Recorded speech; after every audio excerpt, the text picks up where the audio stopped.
1989 в Одесском общеобразовательном учреждении скандал. Ученик 4 класса Виталий Грачев вместо формулы правил разучивает лунную походку Майкла Джексона, а на уроке является не в школьной форме, а в костюме поп-звезды. Учителя в негодовании. О чем только думает этот Виталик? А думает он о славе. Как называть его будут не Виталиком, а Витасом. И вызывать не в учительскую, а на бис. Дом мой достроен, но я в нем один. Хлопнула дверь за спиной. По вечерам, сидя за аккордеоном, будущий артист сочинял мелодии. Хотел придумать что-то необычное и придумал. Припев с такой высокой нотой, что ее услышали все соседи.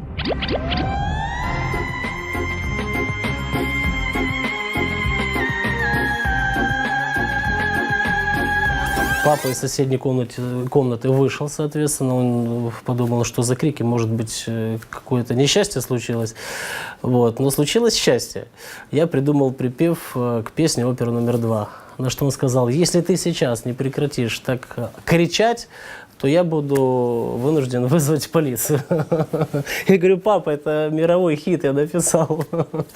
Вот. Но он тогда не поверил, мне было 12 лет. Песню назвал «Опера номер 2». Почему именно 2, держит в секрете. Первая, кстати, тоже существует. Написана была позже и хитом не стала, в отличие от второй. С записью в студии помогли друзья. Они же познакомили Витаса с московским продюсером Сергеем Пудовкиным.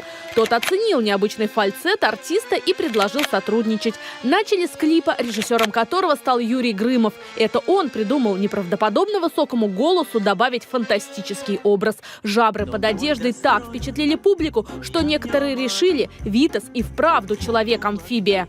Люди приходили в Кремль на первый сольный концерт не для того, чтобы послушать песни. Они вот с такими подзорными трубами приходили.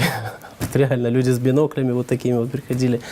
Исключительно для того, чтобы посмотреть, есть ли у Витаса жабры. Помимо биноклей, на концерты приносили банки с водой. Прошел слух: необычный голос музыканта, особенно на припеве оперы номер 2, заряжает воду, превращая ее в целебную. Может быть, внешне я человек обычный, но внутренний... Вы же чувствуете, что я необычный человек? В необычность Витаса коллеги по цеху верить отказывались. Одни обвиняли его в отсутствии музыкального образования. Другие были уверены: без фонограммы артист не вытянет, провалится. Поет Витас. Алла Борисовна подошла ко мне и сказала: Витас, а ты можешь взять вот эту вот высокую ноту? Я подошел, говорю: да не вопрос, нет проблем. И взял вот эту вот высокую ноту из оперы номер 2. Она подошла к Володе Преснякову, похлопала его по плечу и говорит: ну что, говорит, Володя, понял, как петь надо?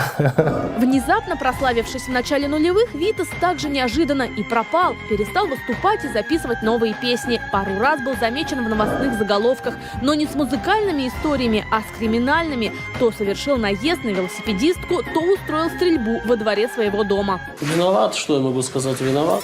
Это судьба, а судьбу не могу. Артист уверяет, он все так же популярен, только не у российской публики, а у китайской. В Поднебесной его называют космическим соловьем и повелителем дельфинов. А еще воздвигли ему 3-метровый памятник. Правда, скульптор несколько приукрасил действительность. Добавил слегка располневшему кумиру атлетическое телосложение. И жабры, куда же без них.